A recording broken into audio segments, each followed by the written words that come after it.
Welcome to another episode of Wrinkles in the Crease, where we take a look at the stories in hockey and iron out the details. I am your host, Zachary Morgan. I have with me, as always, my co-host, the less than real deal, Trevor Neal. Trevor, what is going on? I feel great. I'm excited. Wrinkles in the Crease is back. You sound so excited. Kids, we went to get milk and we came back. And we've got with us for the very first time, new to back sports page. Please give it up for Andrew Tortoriello, New Jersey's own Andrew Tortoriello. You almost got my name right. You were so Tortoriello. close. So close. Please give us the cheat sheet. Tortellini. That's what I was gonna say that. everyone calls me. They just Andrew Tortoriello. But Sorry, yeah. I wasn't the only one who read it and said Tortoriello. Yeah, unfortunately not. It's, been that way since kindergarten. That's a very interesting way to spell a bowl of pasta. Yeah. Okay, so let me try that again. We've got Andrew Bowl of Pasta from Jersey City. Andrew, how are you doing, my friend? I'm doing pretty good. Or pretty well, I should say. I'm a Devils fan. Jersey. Because For the this is a first Devils episode, show. I thought it was only it is a Devils show. We're a Devils show trying to be an NHL show. We're not a devil show. We're gonna just because things are happening and it seems as though we've got two Devils fans on right now. We are a hockey show. A closeted Devils fan as well. Closeted Devils fan. Yes. We are a hockey show first and foremost, and we will probably stick to cover that. all 32 teams equally. Yeah. Probably, yes, except for the Flyers for reasons. Except for the Flyers for Yes. obvious And reasons. and probably like the Leafs. Nobody really likes the. We. That's Sorry. Did I? Are you okay? this Trevor? show has had too many mental breakdowns of me talking about the Leafs. Of you talking about we've- the Leafs. Yeah, of me talking about the Leafs while everyone looks and goes, "Look at him! Look at him in the corner, cry! Look at him!" We'll still look at you. I was about to say something rather disrespectful to what you just said, but then I recall multiple episodes actually where I straight up lobbed up. I just lobbed up a softball and was like, "Okay, Trevor, this is what happened with Toronto. Let him have it." Yeah, So- there has been several times in this show where Zach has kind of given me that softball, and then everyone else stayed quiet for a few minutes. And by the end of it, Trevor is out of breath. I like to call it profiting off of his emotional damage. And there's a lot of it. There's a lot of it. God, Well, I'm so excited to see what happens with the Leafs this season. I am Oh, too. I'm I'm not. excited to see the effect that they have on Trevor's mental health. That is something that I cannot wait to see. We're getting And- dangerously close to having like Tyler Bozak as a first line center here in about 2 to 3 years. Everyone's leaving. The world is on fire. Are they over the cap yet, or what's their cap situation? They're big braining it, so they're over the cap, but not really. They're big braining it. They're big braining it Trust me, this time. because it's Matt good. Murray has an This is injury. year. I thought they released him. No, he went on LTIR the other day. My mistake. Even though he said he was 100% ready to go for the playoffs, and he hasn't played since. He now has an injury that requires him to be LTIR for the whole season, and that cap hit goes away. Hooray. Well, Hooray. before we dive too far into that, addressing the elephant in the room, we did take a little bit of July off, and by a little bit of July, I mean the entirety of July. We had some things going on, but more importantly, we have enough milk and cigarettes to last us for the entire Till season. next July. And if there's anything I've learned about keeping milk from going spoiled, it's that you want to keep it out in the nice hot sun, unrefrigerated for extended periods of time. So we're going to have some really good milk throughout the entire season for sure. And I just can't wait. All these takes that we're about to deliver are going to age just like that, if not better. We're back and better than ever. And we're probably not going to leave you again until maybe next July when we need to You re-up know on what? milk You and thought cigarettes. my Matt Murray take at the beginning of last season was bad. You've seen nothing yet. Okay? I was all on the Matt Murray for Vezina train. And I this just year, want I'm to point out. even better. I just want to point out the entire month of July was not enough time for me to find it in me to go out to wherever Trevor is in the middle of nowhere, Texas, and beat sense into him. And for that, I am sorry. I am so sorry. Because I've been out of line, and someone needs to give it back. Well, But Zach, how did y'all spend your July? Did you have a nice little break from hockey? oh yeah, I took a nice little break from hockey and dove directly into football. We had in yeah. July the 3 biggest games of the season. Those, of course, being the Final Four and the championship game in Bullhead City, Arizona. I just Now- want to say not the 3 biggest games for the A7FL, but the 3 biggest football games of the entire calendar year. Absolutely. Yes. The most influential football in the world. Unironically, possibly. All jokes aside, it was a great game. There were some moments where things went not great with the production, but we have an incredible team and we were able to pull it together and we got the broadcast off. And if you actually look at the championship game, I'm very proud of the work that we were able to put together and get done. My leg is falling watch some asleep. of it. Oh my God, my leg is falling asleep. It's actually pretty entertaining. I watched. I It's would good say like football. maybe half of it. Yeah, it's good football. I agree, and obviously I'm biased, but it warms my heart to hear you guys say that. And you're both not under duress, right? No. There's only one gun behind the camera. Yeah. Okay. Well, let me tell you right now, the person holding the gun isn't the motherfucking TriCaster that we had at Allen Fieldhouse or wherever Fieldhouse in Bullhead City, Arizona, where it reached temperatures of, I didn't know it could do this in the world, but it hit 120 fucking degrees. Do you understand me? 120 degrees. And you can tell me it's dry heat all you fucking want. I don't care. That shit was smothering you the second you stepped outside. The only difference between that and going out in, say, 92-degree weather in Florida is at least I'm not sweating for about 10 minutes until while I'm outside in Arizona. So here's where you're getting it wrong. Okay, I have lived in the South here for about 2 years now. You just have to get in the shade. Right, you just have to get in the shade. You just have to get in the shade. Either drink Well, water- the piece of equipment that failed on me was in the fucking shade, Trevor. Humans are It's a- not it- meant to live It is a anywhere. miracle we were able to get that broadcast off, but we did. I will say. Wow, Yeah, again, humans are shouldn't. Not meant to live down here. It yeah, is exactly. It's I mean, hot. It doesn't rain ever. We actually had a really wet like May here in West Texas. It rained like 4 times wow. in a month. And it That's was a wet cloudy May? every day. Yes. Is that what you were doing over the past month? You were dealing with the rain because you. Oh have no, no that was assistance to deal with it? that was in May. In July, I just dealt with 105 in direct sunlight. Fun. How do you live through that? How could someone live? What do you I do? died a long time ago mentally. Okay, so on the inside, just killed your spirit. There's nothing there. Yeah. Gotcha. Years of rooting for the Toronto Maple Leafs have destroyed everything that you love and hold near and dear. Is that what I'm understanding? I've been a Leafs fan since 16, and it's been rough since. There's been no ups, just downs. Better than being a Mets fan. I'm also a Mets fan. I know the downs Oh. from that too. Definitely. I wish we could talk about what's going on right now because We are doing this in the worst order possible. But Andrew, why don't you tell us a little bit about yourself before we go too much deeper? okay, sounds good. I am a Devils fan first and foremost, just like this is a Devils podcast first and foremost. I'm really excited to be a part of the podcast.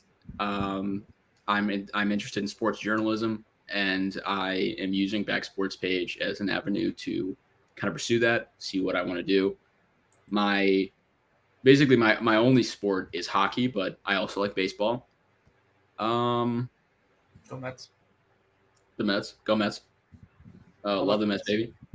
Go Mets. But yeah, other than that, I'm excited to have a good time. I'm really excited to see the Devils this season.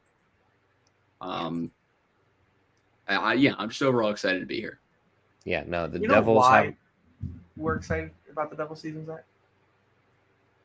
Because they got the Please. longest man in the world to sign the longest contract that he could. All right, we're done hiding it. We're a Devils podcast now, more Yeah. or less. Because we're talking about the longest player in the NHL, Kevin Ball. That's not proven. Kevin by the way. Ball! I could not Kevin. figure out if he's the tallest active NHL player. I think Tyler Myers might be taller than him. But Kevin Ball is here to stay. He was re-signed with the Devils for 2 more years at $2.1 million with a $1.05 million AAV. Which I love, by the way. I think that's a great contract. It's the perfect contract for him. He took a big step this season. He went from unplayable to a very solid defenseman who He's often the best player on the Devils. he at times was spelling the left defenseman on the top line. He was spelling Jonas Siegenthaler when Siegs was struggling. Excuse me. He got top pairing minutes. He got top pairing minutes towards the end of the season and at parts during the playoffs. He really showed up against the Rangers. He did. Absolutely. He did. He really used that length that I like to talk about very often. A lot. Yeah. But God he bless really him. used that length to his advantage. And, this is a guy where he's part of the Taylor Hall return. He's shown that he has a ton of upside. Having him around for 2 more years, let's see where he really fits. The Devils have a ton of defensemen in the ranks that could come up over the next couple seasons. Let's see what happens here. $1.05 million annual average value is a fantastic deal for the Devils. Which absolutely what's his skating like? Is a 6'6" defenseman? He's pretty fast. He's pretty fast for a guy his size. I'll say that. For a guy his size, it's not terrible. Obviously, you want to see improvements to it, but he can pass. I would say he's better than. I would say already he's better than where Anton Volchenkov was, if that helps with anyone. Is this the guy? Anton Volchenkov is a great callback. Yeah. Could deliver hits, could not skate. Could not skate at all. But wasn't that how he was like when we got him? Isn't that why we weren't really using him that much? Because he wasn't like over the time since we've played him, he's developed a lot in terms of his offensive capability. Or Kevin Ball? Yeah. It's not so much that his offensive capability, it's his positioning has improved drastically. His hockey IQ has just gotten better. He's gotten smarter within the system. He knows where he needs to be to set him up for a success now. Before, he looked lost out there on the ice. Now, yeah, he's improved on the offensive side of it, but I don't think it's more he's developed an offensive sense. He's not an offensive defenseman, but he's figured out where he needs to be in the system to maximize his efforts. And we're really seeing that because he's scoring goals. He's getting assists. He's playing well in the offensive zone. So, and having a, I know I think hockey's kind of gotten past draft big dude, but there is a certain type of value that you're going to find in a defenseman who stands at 6'6", and his skating isn't hindered by the fact he's 6'6". The list of 6+ defensemen is very short. Victor Hedman, 6'6", did not know that. It's a big dude, and Tyler Myers is 6'8". And let's not forget, Zdeno Chara was 6'9". Yeah, but here's the thing with Zdeno Chara is he hasn't been able to skate for about 10 years. Yes, I said it. Zdeno Chara has not been good since like the late 2000s. Well, he retired a couple of years ago, thankfully. So, yeah, about 10 years too late. I don't know 10 years too late, but I'll argue 3 years too late. That being said, Ball is far from retirement. There's still plenty of time for him to figure out where he fits on this team. I think he has the potential to really be I don't know. The top 4 for the Devils in the future is projected to be very crowded, and I could see him as someone fighting for one of those top 4 positions, to be honest with you. But And even if he doesn't, that's an asset that you've now built up. There is Yes. even if Kevin Ball does not fit in the long-term picture, there's a Which I return. think he does. Yeah, he probably does. I think that's a very valuable asset. But if he doesn't fit in, you're bringing in something for him. Yeah. oh, 100%. Yeah. 100%. You don't let that. You can't let an that. asset like that just walk for nothing. You can't. Does do he that. kill Kind of penalties? another. I'm mad that we let Miles Wood walk. I love Does him. he kill penalties? I don't remember seeing him much on the penalty kill. But expand on that, Andrew. I'm sorry. He's goofy and he's silly, and he's just a funny guy.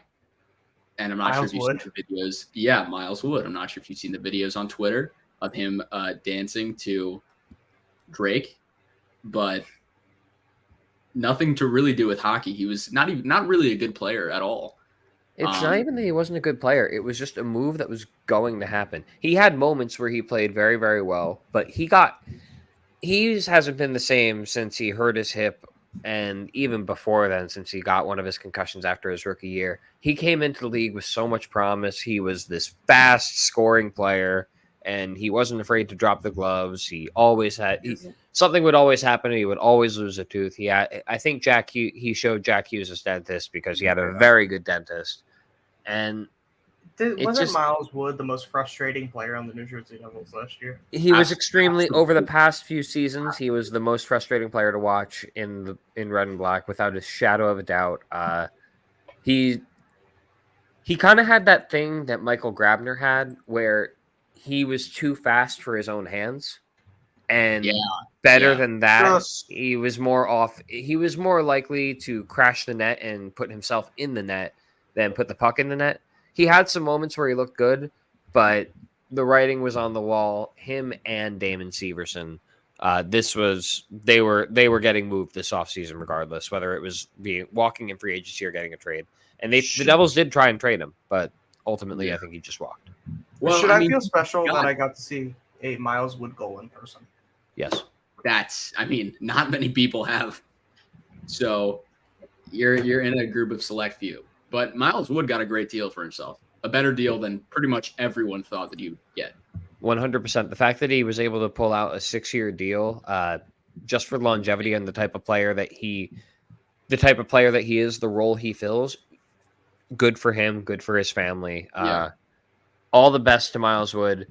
It just comes down to, even with all the issues that he had as a player over the past couple of seasons where he was incredibly frustrating, the way the Devils were shaping up, there just wasn't room on the team for him anymore, and it didn't make sense for the Devils to pay him that much.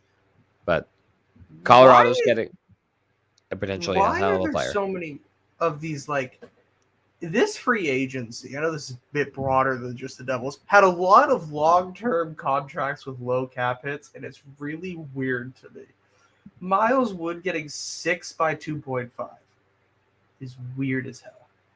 And that's not the only one that was like that this year. Pierre Engvall got 7 years with New York. There's a lot of these weird deals, and it felt like this offseason was going to be the complete opposite of that because the cap going up next year. I'm sorry, Miles Wood, why the hell did you sign this? This is a great contract. Longevity. I know. Think about it. The cap is going up next year. Right, but is he not comfortable betting on himself at all? He shouldn't be. No. He shouldn't be at all. Miles Wood's a guy who had significant hip surgery within the last 2 years, to the point where before this season, I think last year, he only played 1 game in 21-22. He suffered a major hip surgery. The fact that he was able to play as much as he did last year and then secure a deal for 6 years, you take that money all the time. Absolutely. Because that's 6 years guaranteed, where he will be compensated in some capacity. You have to take that. He has a 6-team no-trade list starting in year 2. This is a great deal for him. You have to take that. You know what? Knowing everything about the hip surgery, it's just a weird deal. Because it's weird. Is not the player you want to commit to 6 years But even with the salary cap jump, just to put this in perspective, if Miles Wood comes out, he bets on himself the next year on a 1-year deal, comes out, plays incredibly. Miles Woody isn't getting more than $4 million a season. Yeah. Unless he comes out and puts up a point per game season, Miles Wood is not getting more than $4 million a season. And the chances of him doing that are slim to none. Very slim. He's more likely than not, he proves himself to be, and I'm not trying to be offensive to Miles Wood here, but this is just the luck he has had, and I hope it changes. But he has proven more often than not that he's not. $2.5 million for him is a very fair value, and that's something that he can easily meet. He might exceed that, but the chance that he doesn't is still there. And that hips are tricky, man. The fact that he's had a hip surgery this early isn't good. So no, he's 27. That's red flag. Like I said, not ideal. I brought up the Pierre Engvall contract. Zach, he got $3 million for 7 years, and every year of that has a 16-team no-trade list. How old is he? He is 27 as well. That's a Lou Lamoriello contract. That is a Lou Lamoriello contract. It's beautiful. It's like artwork. No, but you may be wondering how many points did he score last year when he was with the Leafs? 12 goals, 9 assists in 58 games. 18 games with the Islanders, 5 goals and 4 assists. You just gave him 7 years. It's weird. Because I think Pierre is a player that I've seen good things with Pierre Engvall, and I would have bet on himself if I was him. That's the team betting on him. Playing for Lou Lamoriello. Well, led team, and the Islanders are boring and don't score goals. Not the best environment to bet on yourself. I'm liking the Islanders lately, at least. I don't trust them. You don't trust them? No, I think the Islanders were perennially, or not. I don't know if perennially is the right word. They were always like the third best team in the East, and they could never beat Tampa. And because they weren't good enough to beat Tampa, and now they weren't good enough to win before, and now this is what it comes down to with the Islanders: is their identity was this hard-nosed defensive style, and they couldn't score goals. And now their identity is simply they don't score goals, and they're not even that great at defense anymore. Do you think that your trust issues have anything to do with you being a Leafs fan? Do you think it's just turned into therapy? I just think that have you ever heard of projection? Yes. Oh my God. I just you can't go into a season and going, all right, the strategy is Ilya Sorokin. You cannot plan a team around that. If you do that as a GM, you should be fired. But the thing is, if you try to fire Lou Lamoriello, he says no, and you leave his office. Yeah. Yeah, and you lose shares in the team. That's how this works. And are you sure about that? Because it worked out really well for Lou this other time he did that. Are you talking about the Devils? Are you talking about Marty Brodeur? I might be, but let's be honest. I don't think you can really ride Ilya Sorokin the way that Ilya Sorokin right now is the best goalie in New York. Let me be clear on that. Right now, Ilya Sorokin is the best goalie in New York. Martin Brodeur is the greatest goalie of all time. Yeah. Any team that goes into a season and goes, problems aren't real because we have a Vezina caliber goalie. It doesn't work. You can't plan a team like that. It happens by luck if that works like that. Not everyone can be the Jordan Bennington Blues. I like it. Tell me more about the mid 2010s Montreal Canadiens, please. Because what did they win? Tell me what they won. Carey Price won an MVP. He won the Hart Trophy. Cool. Zach, have I ever been like, oh no, the Leafs are fine? Austin won the Rocket. He won that Hart. Remember, he won MVP, so the Leafs are fine. No, but you did try and convince me that the Leafs were fine when they got Matt Murray. that was a legitimate thought that you made, a legitimate tried. argument you made. And you know what? They were fine, but for different reasons. No, they Mm. went. No, It they. worked out. It worked out. they- Samsonov He was barely good. made it. He Samsonov. barely lasted a period before he got hurt. Joseph Wall. Joseph Wall. He's my Trust Kevin the Wall. process. Zach, you have to trust the process. This is the season. I know Leafs fans said it was last season and also the season before that, but And this the is one before real that, season. I distinctly remember saying. But this is the real season. It's worse than the But fucking Zach, Dallas you Cowboys you at this cannot point. tell me I'm wrong about teams that just go into a season expecting to ride a goal. No, I absolutely. You know what? And that's a good way to really ruin a Vezina caliber goalie. To bet on them so much so that they're the only thing carrying a team. I mean, this is not really the same thing, but you look at John Gibson in Anaheim. He had to do so much defense for the entire team that Yes. he's literally like, I'm not going to play with you anymore because of how Jonathan Quick, the last several years, we're just all right. This is the Kings. It's Jonathan Quick now. John Gibson absolutely is someone who has been given the treatment of a workhorse goalie that you ride until he absolutely breaks and the wheels fall off. And Which does I not don't work. blame him for not wanting to play another minute in Anaheim. absolutely. Between he's on the trade market, you've got Connor Hellebuck on the trade market. Who do you guys think is going to move first, and where do you think they're going to go? Gibson. Gotta be Gibson. Where do you think he's going and why? Or well, why do you think he's moving first? Hellebuck is asking for way too much, and it doesn't look like it's coming down. But he is also asking for a team that's winning a cup. So it's just you really don't have a lot of options for what he is willing to take. On top of that, Winnipeg is really doing all they can. I read today that they are still open to re-signing him, and they're hoping that he comes around. So I'm sure they're still throwing offers at him, and I really don't think another team is going to match what Winnipeg is going to give him. I don't even know if Winnipeg's going to give him $9.5 million. Oh, But they are. absolutely. They are making him a priority, so to speak. That is, dealing with his situation is hopefully what they do next. After that, there are other moves that they might have to do that we will talk about shortly. But Does Gibson having 4 years remaining change that?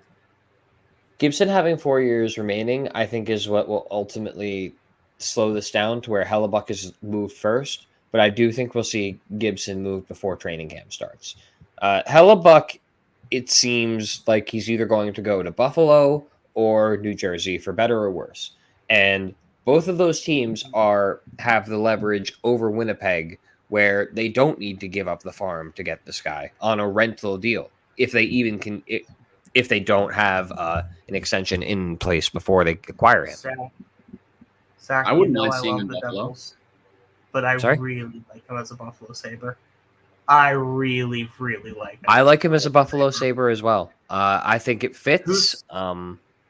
Is it Devin Levi? Is that their hotshot goalie? Am I remembering the name? Devin Levi is the prospect who came up towards the end of the season. He was the guy It gives him a guy to learn NCAA. from. It's a good situation. Yeah. The deal I would think- last longer than the entry-level deal. By the time it's expiring, you can get Devin Levi under contract and then ship him out for the last year deal on a rental. So, And I think Buffalo can make the case in if you have to pitch it to Connor Hellebuck. I think Buffalo has the case of, hey, if you can capture lightning in a bottle the way that Connor Hellebuck can, they might do some damage with Hellebuck. The Sabres? that's a wrong contract situation. Yeah. They could. The Sabres could do serious damage with Connor Hellebuck. Let's They be could end up honest. playoff.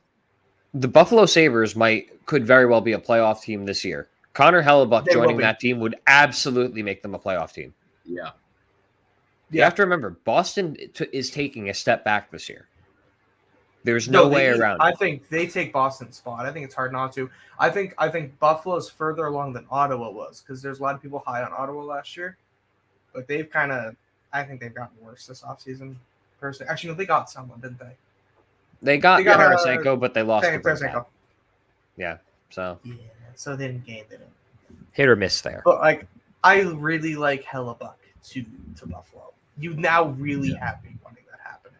Because I like the idea of, hey, like, we're a young team. It gives Devin Levi time, which is a very valuable asset when it comes to developing a goaltender.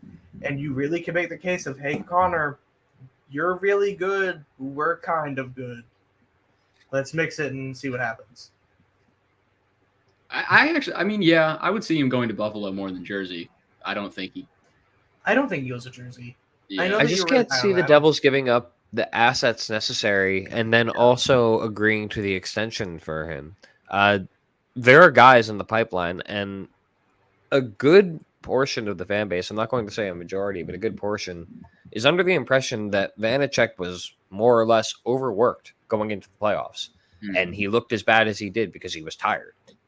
So, am I comfortable going into the season with Vanacek? Yes, I am. Do I think the Devils should rest on their laurels and not kick the tires if there's a guy available? No, they should be kicking tires. Every team in the league should be always open to improving. If you're complacent, you lose. It's not hard. But if there's one thing we can say about Tom Fitzgerald, it's that he is not complacent. That's not a word that's in his vocabulary. And if I promise he's kicked the tires on not only Connor Hellebuck, but also Gibson, we'll see what happens from there. But if the Devils don't make a move, remember, Akira Schmid is coming, even if he doesn't play in the NHL this year, which management wants him in the A. And Andrew and I were also at Devils development camp. And there's a guy there who's also looking pretty good in Jacob Malik. And the prospect pool looks good. Kevin Ball in length, which is pretty impressive. It's great. It's great. God, Zach, y'all are weird. I'm weird.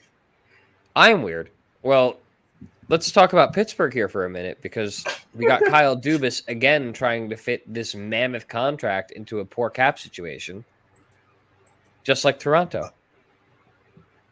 Tell me more about Erik Karlsson. Pittsburgh has negative $2 million in cap space. Oh, that's a lot of room to work with. That is a lot of room to work with. So it sounds like Erik Karlsson to Pittsburgh is the most likely destination for him, correct? That is what I think Carolina's kind of backed out a little compared to Pittsburgh. Carolina seems to have backed out. I would say it's Pittsburgh, Toronto, Carolina. Toronto's not doing it. Toronto, don't do it. It's the perfect move. It's the perfect crime. It is a crime. I wouldn't say it's the perfect one. But... Zach, I'm a Leafs fan, and I don't want Erik Karlsson. No, it's the perfect crime. Because then you add that cap hit, and of course, nothing retained, because no one's going to retain on that contract. And so to get Erik Karlsson to Pittsburgh is going to take about 85 of the 32 NHL teams getting involved. Because I really think what it looks like is a 3-team deal. It has to be. Yeah, no, it's going to be no. It's not going to be a 3-team deal. It's going to be those weird deals that we saw this during this deadline, where the Blackhawks are going to trade Patrick Kane to where did they trade him? Arizona, and then Arizona's going to trade him to New York. Zach, do you know who loves doing those deals? He did multiple of them with his last team. Now it's hitting. Kyle Dubas loves his 3-team deals. Kyle Dubas acquired Jared McCann to straight up lose him in the expansion draft. That was the worst move of his entire tenure. And Justin Hall. Yep. What the Erik Karlsson trade looks like to Pittsburgh is Erik Karlsson's going to get dealt to the Anaheim Ducks. Okay. All right, I'm with you. I'm telling you, he gets dealt to Anaheim, and then he comes to Pittsburgh.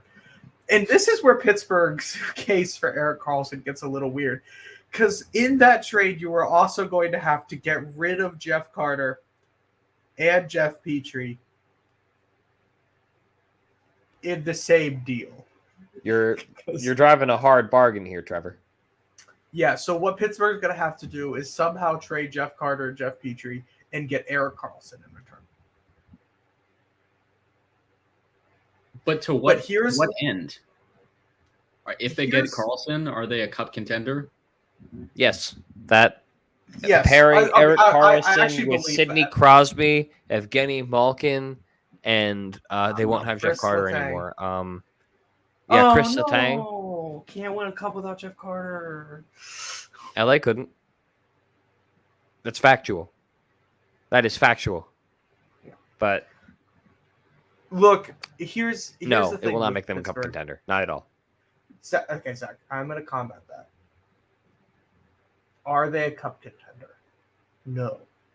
Are you betting against Crosby, Malkin, Letang, Carlson? Yes. And Zach. it's not that I'm betting against. It's not that I'm betting against any of those four. I'm betting against Tristan Jarry, and you can't stop. That is true. That is very true.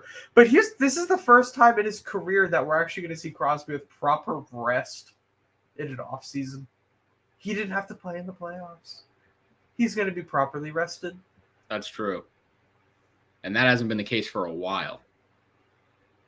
I mean, I'm telling you, Pittsburgh's back in the playoffs next year. I really do. And their moves were weird, but you can't tell me that Lars Eller and Nola Chari don't make the Penguins more interesting to play against. Oh, they do, 100%. And I'll say it again if I didn't say it before, but Ryan Graves is almost an automatic shot on goal from the blue line. Yep. He is incredibly Joseph accurate is a with good that shot. defenseman. Look, there's highlights on the Penguins. Brian Rust, boat anchor of a contract. Not a bad player. Is Do you Sidney like him Crosby at still 5? a top 5 player in the NHL? yeah, I think so. Yes and no. It's hard. On skill-wise, no.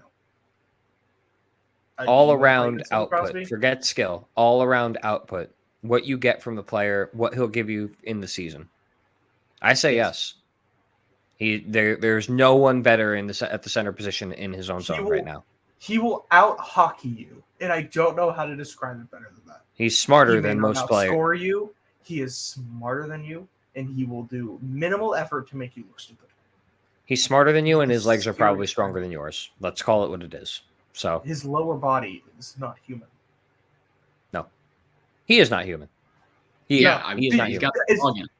What defenseman in the NHL do you want in a corner one-on-one against Sidney Crosby? Kevin Ball. Because he's also reaching to the other corner. So Crosby Because Kevin Ball, because that's the whole thing. Like Kevin Ball can reach from one. If Kevin Ball is touching one board, with the hand closest. So if he's by the right board and he's touching with his right hand, with his stick, he can reach mid ice. Yeah, That's not that crazy. I sound ridiculous, but he can actually do that. Like he can do that. He's that long. Is that true? No. He can get close though.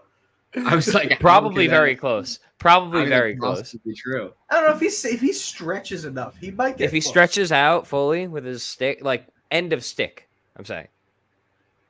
So he's holding the. So. Okay. Yeah, demonstration, please. Okay. So This is great audio. he's content. touching the board with this arm here. Okay. Yeah. Then he is extended here, T-pose. Stick hold T-posing. extended out. The blade of his stick is almost reaching center ice. That is what we're saying. Okay. Because his stick is like 18 feet long as well. That's also true. Yeah. That's factually true. Yeah. So So back to the Penguins. Oh, Yeah, what else? Riley Smith. Also, I really like as a Penguin.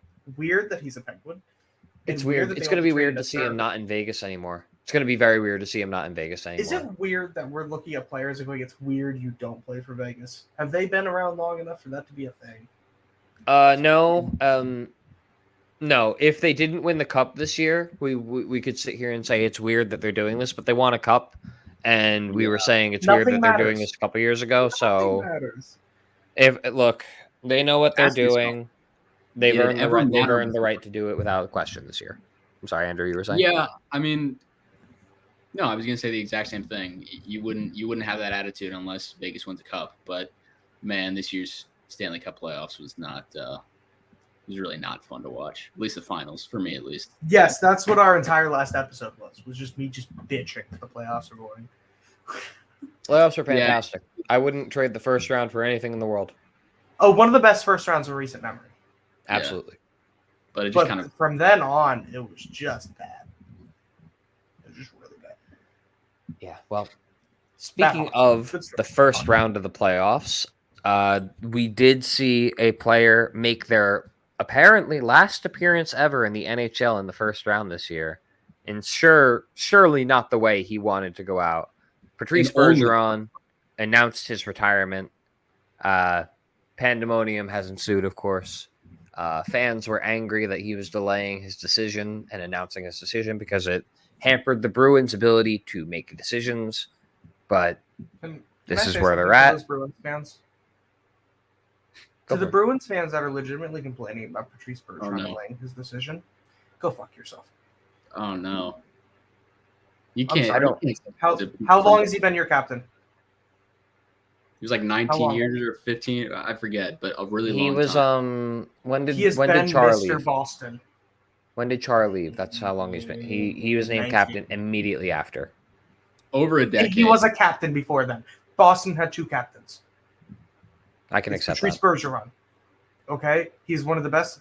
This is me saying as a Leafs fan, I'm trying not to puke in my mouth. Patrice Bergeron is one of the best captains of the National Hockey League. It's not close. Okay? Did you see his note? Did you read the note? It's heartbreaking. Oh my god, dude! I almost had tears in my eyes. Sincerely yours, Patrice Bergeron. I was just. That man devoted his life to the Boston Bruins. If he wants extra time to decide if he wants to play next season or not, he can have that extra time. And let's be real, he took that extra time because he wanted to come back. He had to have wanted to come back. He waited until damn near August for this, and ultimately, Father Time comes a ticking, and his body. He felt like his body couldn't live up to it. Exactly. We don't know. I'm speculating entirely, but his last game was spent giving up a game-tying goal in the last minute of the third period and then losing in overtime to a team that shouldn't have been in the playoffs. As I was blowing a 3-1 series lead. That's all I could think about. That's the only thing. Like, he must be thinking about that when he's making that decision. Do I want to let that in the last game? If that series goes 6 games, he retires at the end of it. No. I don't think it taints his legacy, but it's just a bummer. It's really just a bummer. It's very sad. I think it taints the legacy of the Bruins, but not Patrice Bergeron. I think the legacy of the Bruins. I think the legacy of the Bruins is going to be, they won their cup in 2011. They came close in 2013. They came close in 2019. They had great teams in the early 2020s, and they weren't able to capture that magic again. It is hard to win a Stanley Cup. I'm just going to say that the Boston Bruins' legacy is winning the Stanley Cup is hard. It's really, really hard. Well, not for Vegas, but not for Vegas doesn't count. They're a special case. There's nothing else. There will never be in professional sports another expansion quite like the Vegas Golden Knights and the way they were able to jump into the league and immediately just make the Stanley Cup Finals. Can I pose a question? Yeah. Say the game 7 of that series goes the other way. Do the Bruins win the cup? Okay, they play Toronto next. Yeah. Did they beat the Leafs? Yes. You think so? 100%. I think it's a toss-up, but I think the Bruins have a good chance. The Leafs, I don't think it would have been any different between Leafs, Panthers, Leafs, Bruins. No, it would have been competitive. It would have been a competitive series. I don't know about that. The Leafs just came out flat. Mentally, it's Boston. And I think that would have woken them up a bit, but I think the magic of Boston would have still won it. I don't know if we would have had the no, that happened in the first round of the playoffs. Forget I said anything. Forget that. The Leafs came up piss poor against Florida because we won a round. There's nothing left to do. Yeah. I think playing against Boston makes that a little easier of a transition in the second round mentally. It's sad that we have to coddle them the way that we do when we talk about that. But I think Boston comes out and probably wins that series. Who was it? They would have been Carolina in the Eastern Conference Final. No, they would have smoked Carolina. Carolina didn't. They would have smoked them. So then Vegas would have been trouble. I don't know if they would have beaten Vegas, honestly. I don't know if they would have beaten Vegas. And to take it one step further, if it had been Dallas, I don't know if they would have beaten Dallas. I don't think there's a single team in those playoffs beating Dallas except Vegas. Really? That was a good Stars team. That was a really good Stars team. If the Stars got Jake Ottinger to play just a little bit better and Jason Robertson to be a little bit better, they win the cup. That was the difference for them. They did what they did in this year's playoffs on the heels of what Rope Hintz just taking over the league. Rope Hintz in that playoffs there wasn't a player as dominant as Rope Hintz and Connor McDavid. Leon Draisaitl was a close second to those two. He was that good in the playoffs. Rupe was special. But to go back to the Bruins, with Patrice Bergeron retiring, they do have an opening at their top line center spot. They are actively looking for a 1C. Trent Frederick, who they re-signed for a 2-year, $2.3 million annual average value, while a solid bottom six player, is decidedly not good. Trent Frederick is Boston. He is the guy who walks out of an Irish pub and punches you in the face. Okay? Trent Frederick. Well, Trent Frederick needs to have someone to protect. He needs a reason to punch people like that. You can't just go around punching people like that unless you have a good reason. And to protect a guy like maybe Elias Lindholm, You think that's what's happening here? I think that the Boston Bruins and Calgary Flames might allegedly be talking about potentially shipping Lindholm to Boston and Calgary targeting Jake DeBrusk as the main piece of their return. Is Boston a good team next year? Just ask. I know that's a very broad question, but is Boston good? Yes. Yeah. 100% Boston's good. They've taken a hit to their depth, but they're still a great team next year. Potentially. They have some of the nastiest players in the league. Not to mention, arguably the best goalie tandem in the entire league signed. So it does seem like that goalie tandem is coming back with Swayman being awarded a 3.5 basically. Nearly $3.5 million in arbitration. So Zach, they have the tandem back. More goalie hugs. I'm pulling Boston's daily faceoff up, and daily faceoff is meaningless in the offseason. Doesn't mean a single thing. Zach, who does daily faceoff have as the first line left wing for the Boston Bruins? Andrew, feel free to answer. No, they have him as the top center. Yeah, Pavel Zacha is the top. Is her number one center. Who's their first? Yeah, Pavel Zacha is the number one center. Let's go. Oh God, it would have to be Taylor Hall. Well, Taylor Hall plays for Chicago. Oh my God, Taylor Hall plays for Chicago. Bedard's mentor, Taylor Hall. Yep. Excuse me. I'm so sorry, Taylor. Who matters is so on much. The first line? They have a line of Zach Jake DeBrusk. Pastrnak. No. They have Jake DeBrusk as the first line right wing. Wait, so they got Pasta on the left? No, they have Pasta on the right. Marchand? On the left. No, they have Marchand on the second line. You're breaking me a minute. I'm sorry. Who is the top line right winger? Is it Pasta or is it DeBrusk? Okay. Their first line on daily faceoff is Zacha in the middle, Pastrnak on the right. Who is on the left? This is awful. It's not DeBrusk. If the Bruins do this, everyone's getting fired. Jake DeBrusk is second line right wing. Okay, Brad Marchand is second line left wing. This is stupid. And you're not going to get it. No, Foligno. No, Foligno's gone. No, so he's gone. Foligno got shipped. Bertuzzi's gone. Bertuzzi's and that's what fans are mad about because Bertuzzi, they couldn't bring back Bertuzzi because they thought they needed the money for Bergeron. Have you given up? You given up? No. No, This is it's not fun. crazy. Nope. He is not in their forwards. What? He might. Yeah, he's not here. Couldn't tell you. Okay, who? I don't know. I don't know. First line left wing James Van Riemsdyk. Hell yeah. This Boston team is going to be something else. If they Is that roll where out for JVR Civil- is? Is that where Yeah, they? he Is signed that with where? Boston. He signed with Boston. This is going to be a All fun right. team to watch. It's going to be a fun team to watch. I just want to see JVR have that bright green mouth guard and a black and yellow Bruins jersey. Going to be so exciting.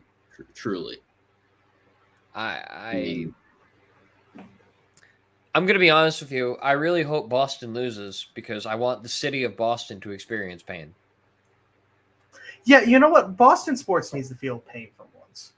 So That's Yeah. insane. They felt pain. They had the best team in the NHL. And then No, had they a need to few feel mistakes in games. more. yeah, No, no, this is what- they felt pain in the playoffs. I want them to feel pain in the regular season too. That's the I problem. want them to have to watch a mediocre team. It's not going to happen for a few years. I've accepted that. And with Pavel Zacha as your top line center, you know what, Trevor? They're probably going to win the Atlantic again.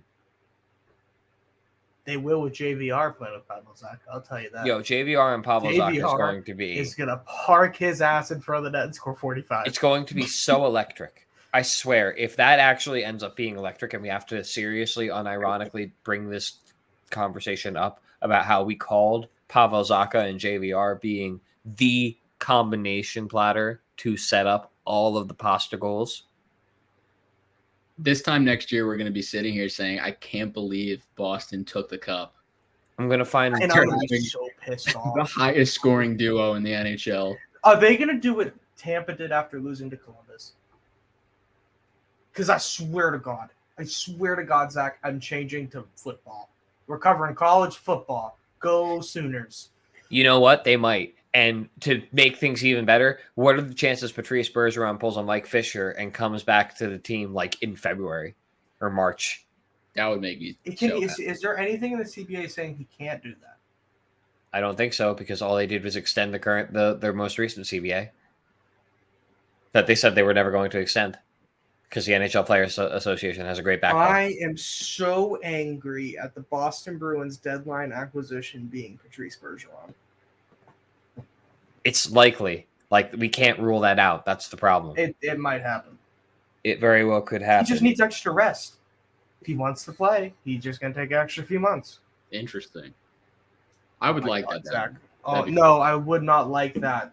I would want him not. back. That's no. I want him back for one game. Just No. one game where he wins and then he walks off the ice. Everyone's throwing flowers or whatever, and then he retires again. No, because that one game You know would be what? against the Leafs, and he would score 4. No, that game is Exactly. not against Beautiful. the Leafs. What's wrong with No. That game is for charity against I don't know which of the Ford brothers is still kicking. Yeah, he goes, has a charity in Ontario somewhere. One of the Ford brothers comes, plays. They do a whole thing, and then he gets roses thrown off, and that's his send off. He's never going to play in the NHL again. He should not play in the NHL again. There's no reason for it, there's just no reason for it. Because Boston's not. He's winning. got nothing to prove. He's done everything there is to do. Who has won more Selke trophies than him? Yeah, I mean that's true. You mean the Patrice Bergeron Award? He won That 6. they should rename for him? You're not wrong. So, I don't know. What the Bruins do will be interesting. It remains to see how they will fill that hole at 1C. It's likely that Pavel Zacha will not start the season as the top line center. Will it be Lindholm? I don't know. Going back to the Jets, another guy on their trade block is Mark Scheifele, who has been rumored to be going to potentially the Bruins or the Rangers or the Hurricanes. Those seem to be the three leading candidates for that. Can the Jets just trade everybody so we can get this over with? They're trying to, but it's just No, it just needs to happen quicker. I does think seem as everyone though we're should waiting for the drive Jets to to do things. Manitoba, and every player is just out in the parking lot, and other GMs can just grab them by the hand and walk back. I like that plan. I think that's wonderful. And in return, you leave in a single American $2 bill. That's the trade. Mark Scheifele for future considerations. Connor Hellebuck, future considerations. Yeah. Why not? The Jets can't seriously be expecting to get assets Can we, as a back. podcast, acquire Mark Scheifele? Yes! Because Yes! wait, Yes! in case we need Connor Hellebuck and they decide they want to get fancy here, I got two. Wow. Just Oh, we got carrying two my wallet. $2 bills. Wow. Oh, I got okay, two then $2 no. bills. We have Two- one player, one goalie. We got this. We can Yeah, make this work. I can afford so many hockey players right now with my two $2 bills. Zach, I'm if you excited. get two players back, one of them being Hellebuck, we've all played hockey. We could probably be more competitive than the Jets last year or this year. We just go get No, Hellebuck. that's not fair. Could you get No. Brian Little too? We could maybe secure a larger home arena than the Arizona Coyotes. We probably could. We could probably sell more merch too. We could definitely sell more merch. I mean, We could sell more merch. That's our goal as a show: is to outsell the Arizona Coyotes in merchandise. that would rule. That is our long-term goal. Mark it down now. Speaking of long-term goals, Philip Gustafson, after re-signing with the Minnesota Wild, said, quote, "In 3 years, I hope to be the number one goalie, the outspoken number one goalie of the Minnesota Wild." He re-signed on a 3-year deal with an annual average value of $3.75 million. He spent the majority of this past season backing up Marc-Andre Fleury. He went 22-9-7. He had a .931 save percentage and a 2.1 goals against average. You love to see future goals like that. I love the confidence and the idea that he knows he has work to do, but he wants to be the number one goalie here. I want to do this now. As a Wild fan, or for anyone who is a Wild fan, how could you not? How is that not someone that you can be wants to rooting play for? for the Wild.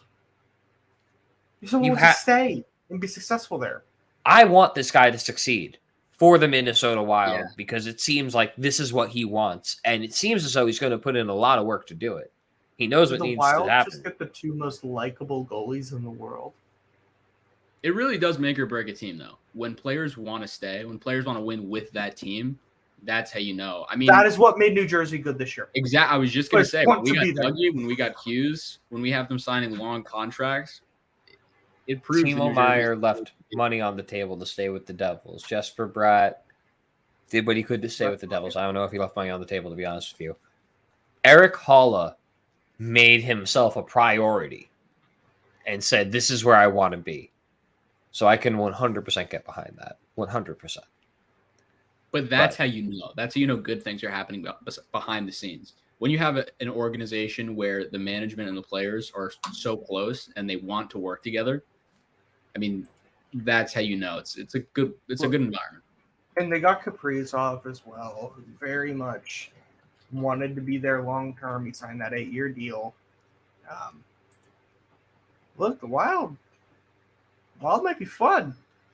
The Wild could be fun. How far out were they from a playoff spot last season? They made the playoffs. They were in the playoffs. They were in played the against playoffs. Dallas. They got knocked out in the first round. It put up a fight. Gustafson had like a 50 save shutout or something like that That's in the playoffs. crazy. No, Oh no, it was a double. It wasn't a shutout, but he held his own for like a double overtime game in game yeah, one. no, you're They right. were getting clobbered. It wasn't a in shutout, game but he one. made a ridiculous amount of saves. I think that's correct. Can I list the problem with the Minnesota Wild though? Sure. From this season through for 2023 through 2025, they have $14 million in dead cap. Guess what's kicking in this year? Those Parise Suter buyouts are really. Those were the greatest deals in hockey. What are you talking about? Those deals caused the lockout. Yes, they did. And They 100% did.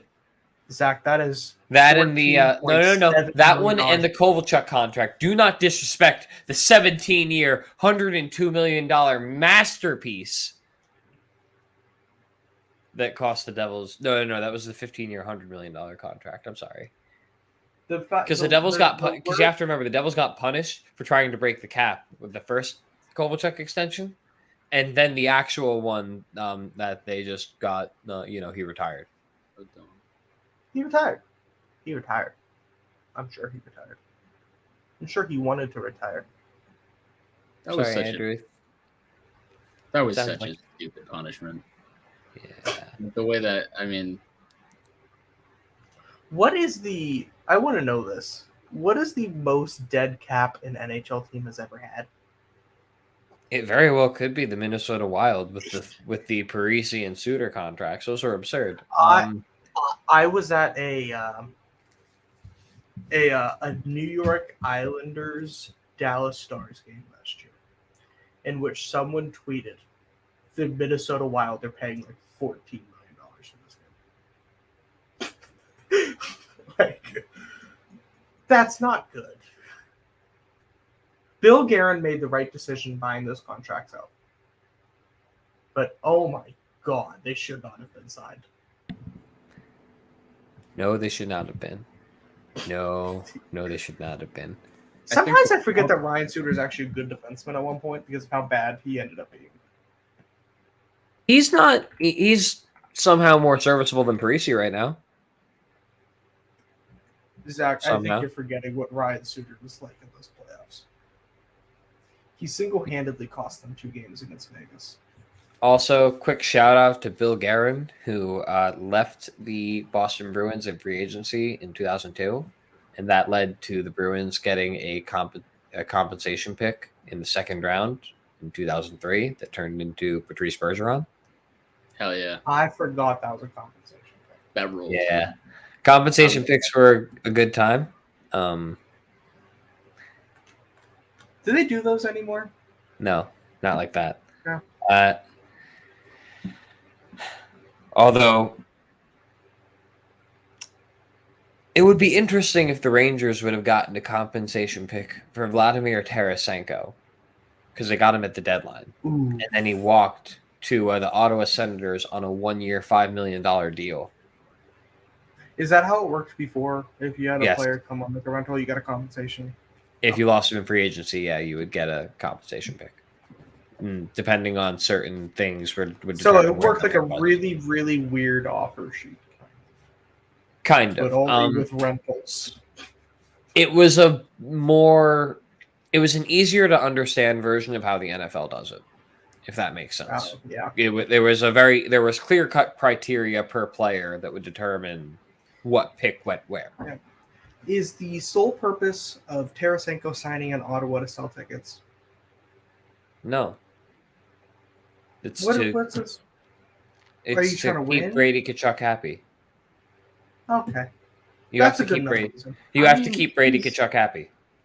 They're just trying to be competitive, right? I mean, it's a pretty good deal for Tarasenko. It's a great deal for Tarasenko. I didn't think he was going to get $5 million after his play with the Rangers. He is not a $5 million player anymore. Is he staying with Ottawa after this deal, or is he immediately moving? Immediately moving. Ottawa's not a place you go long. Ottawa's not a place you go long term unless the fit is absolutely incredible. If we see Vladimir Tarasenko return to the Tarasenko of old, we're talking the Tarasenko before the Blues won the Cup, because even then, when the Blues won the Cup, you could see he wasn't the Tarasenko show that we had seen throughout the 2010s. So yeah, he made the cover of the game once. He was very good. He was a very, very good player for a long time in this league. Yep. It's weird. It's kind of sad to see him have to sign that deal. Yeah, it is a little bit. But he's betting on himself, right? So let's hope he has a good next season. And $5 million is $5 million. But you were saying? Yeah. I was just going to say, the question is, do the Ottawa Senators win the next Stanley Cup? No. God, no. Overwhelmingly, yes, absolutely. Please back this up. No, I'm okay. Brady Tkachuk is going to score 90 goals. Yeah, absolutely. And have 90 Here's what I fighting majors. to concede about the Ottawa Senators. The Ottawa Senators will occupy at least one of the 2 wild card spots in the East this year. I don't know if they can perform well enough to take a spot in the Atlantic outright. But I could see them sneaking in as a second wild card team, the first wild card team. They're coming, man. They've got the talent. Stützle's there. Brady Tkachuk is Brady Tkachuk. We've got guys coming up on the defensive side of it too. Jake Sanderson's there. Like, we gotta start respecting Ottawa at some point. I see what you're saying. But who are they taking the spot from? The wild card spot? Okay, let's do. Okay, who are the top 3 in the Atlantic? Probably Toronto. There's no way they don't make top 3. Okay? Just realistically, the team is too good in the regular season to not make top 3. Tampa. Who's the third? It's still Boston. Boston? Okay. Boston's probably still the first one. Let's call it what it is. We talked a lot about their potential downfall, but that downfall doesn't happen next year. Boston's still, until otherwise noted, Boston's that top team. I know you want to give it to Toronto, but no. Because Boston, Toronto, Tampa. Okay, Metro. It's probably New Jersey. Carolina, New Jersey. New York. Yeah. Rangers. Yeah. Let's say Rangers. Okay, your 2 wild card teams. Buffalo. Right? Buffalo. Yeah. Buffalo's better than Ottawa. Are you telling me that Ottawa takes a playoff spot from Pittsburgh? I'm not telling you that Ottawa takes a playoff spot from Pittsburgh, because Pittsburgh's not in the conversation this year. Pittsburgh is not going. They can't be. They'll be. Who's finishing higher? I'm sorry. I think Pittsburgh's finishing higher than Ottawa. I don't know about that.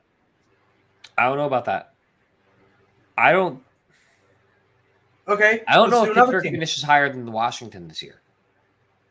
Detroit's better. Detroit got a lot better. Okay, taking a spot from them. They need more time to bake. You taking a spot from Florida? We forgot about them. That's where I was getting to this. It depends on Florida, really. I don't know. We can't be shocked to see, is this the year that Tampa falls off? Is this the year? Very well could be. Who did they lose? Didn't they lose someone? It feels like every year they lose a few pieces. Though they lost someone big. Didn't they lose Cernak this year? No, Cernak's still there. Cirelli, I think it might. No, someone went to Ross Colton. They lost him, and he's a piece. He is a piece. You don't want to lose Ross. Guys like Ross Colton, Anthony Cirelli are the reason the Tampa Bay did so well. Brandon Hagel, like those are your guys that really won the playoff round. I still have no idea how they acquired Brandon Hagel. That's a guy that should not have been available to them, just outright. No. But Tampa's got a lot of questions. They are rumored to be considering Matt Dumba, who is among the many top free agents left on the market. And Trevor just reacted very, very positively when I said Matt Dumba's name. No, Matt Dumba is going to sign with the Arizona Coyotes. They just need to kiss already. Okay, it's like watching Jim and Pam through like the first 2 seasons of The Office. Just kiss already. You all know what's going to happen. Okay, Matt Dumba's going to Arizona for a year because no one else has the money to sign him anymore. This is what happens when you wait. In his defense, I think a lot of the top free agents went into this offseason with the idea that this was the offseason where they were going to get paid, and they were going to get paid with a big multi-year deal. And the cap just didn't jump in the way that it did. So it's more prudent for these guys to sign 1 year, $5 million deals. Yeah, I think that's a lot. I think that's where we're seeing a lot of that. And conversely, because the cap didn't take that hit, it opens up room for all these longer term, not smaller hit deals like the Miles Wood We deal. can't give you the Pierre money, Engvall. but we can give you term. Exactly. That's really weird offseason. One of the weirdest. very weird offseason. Yeah. But Matt Dumba definitely seems likely he's going to sign a 1-year deal. And what's taking so long is his camp probably took a while to come to that realization. There are other guys still on the market. Patrick Kane is still available. Jonathan Taves is still available, among many others. Fun one still Well, available. Taves is pretty much. Taves I've heard out of Taves his plane again. Yeah, Taves is out I think Taves. supposedly. I don't think he's accepting it, but I think he's done. He's not even keeps, listed. His agents aren't even trying to pitch him anymore. Nope. He's He's the only one that's trying to pitch him at this point. Jonathan Taves is the only one that's trying to pitch Jonathan Taves. he will play until he collapses on the ice and cannot get up. That almost happened this year. Oh. Yeah. It is. We don't want to see that, right? Yeah, really, you don't. Especially, it's rough hearing that a team's not going to re-sign their captain. You know, Very that's rough. just not something you want to. That's not the way you want to send them It off. was the right decision. It It is, was the but right decision. Not it's a an easy bummer. one. It's a bummer, Yeah. you know. It Kane and is. Taves but- were a part of a dynasty, you know, in the 2010s, and it's just like it's such a bummer The to problem see is them. at some point as a GM, you have to go. That dynasty was almost a decade ago. It's okay to let go. We need to sell tickets here because the Patrick Kane, John Tay show ain't working anymore.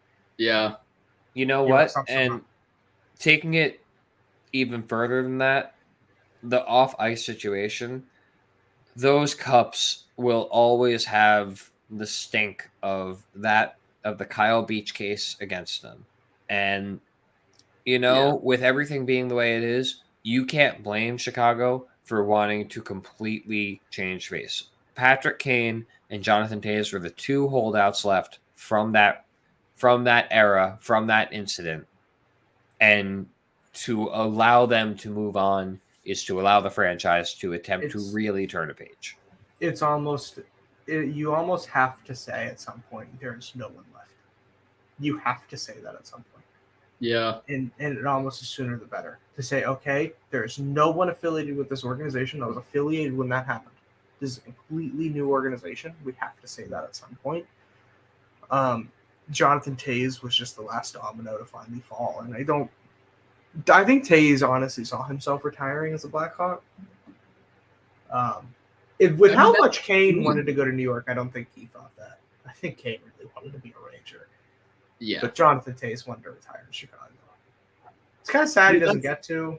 Exactly. That's what I'm saying. It's like I don't think he should be playing hockey still, but it's the same way I want Bergeron to have a send off in a better way than A losing. proper goodbye. It's just At least Taves got that because they told him before the last game, right? He got to know that. The one other free agent that I'm really curious about, and he's not going to get a lot of money, but I want to know who's going to take Phil Kessel. It's still Phil Kessel, man. 3-time Stanley Cup champion, Phil Kessel, man. Yes, he did not play in the playoffs. the devil. What do you mean? No, shut up. He rode. He He scored was every on goal. that plane.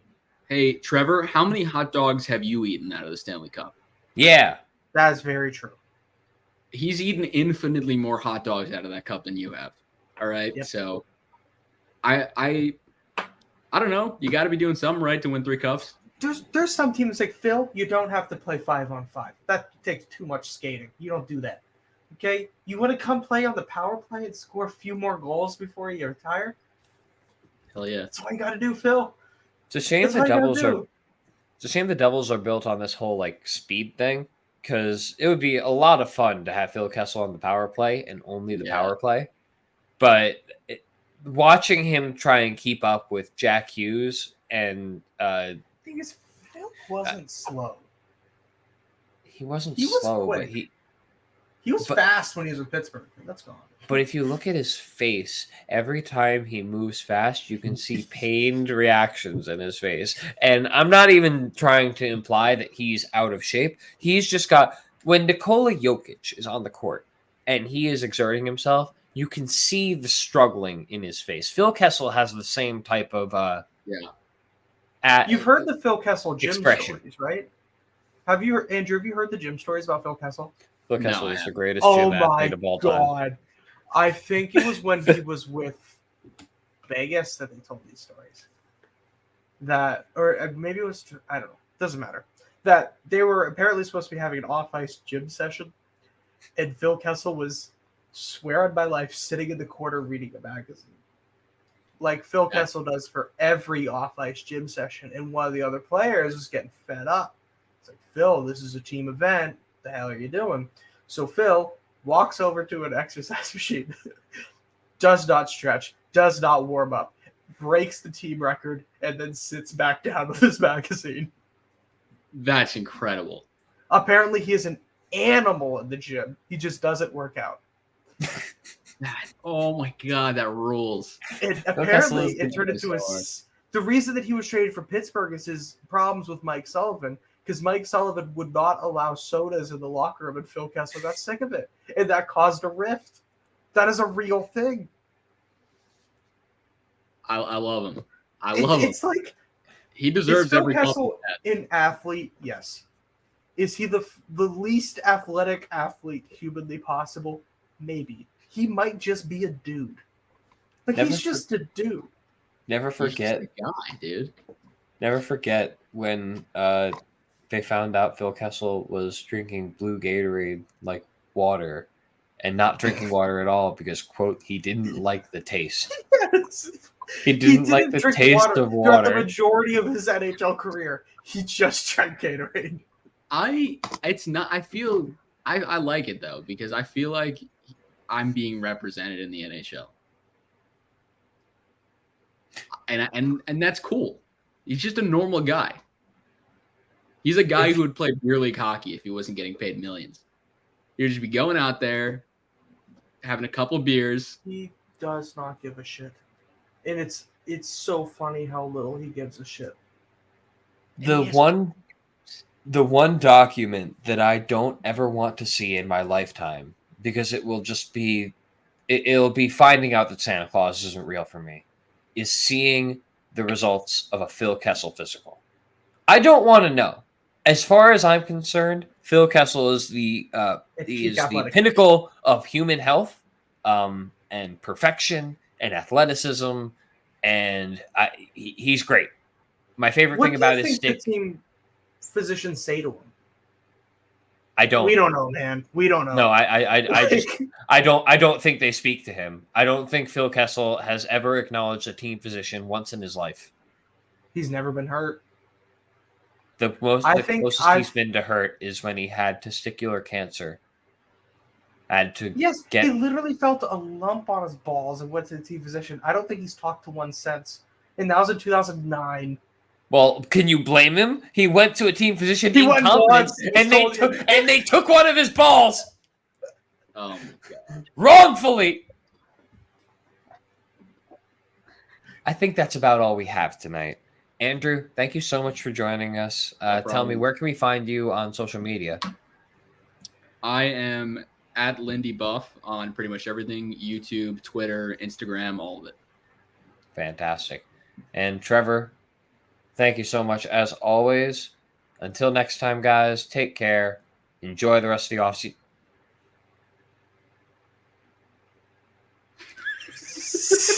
You fuck. You know what? Leave it. Enjoy the rest of. Just touch grass. Everyone touch fucking grass. Have a good night.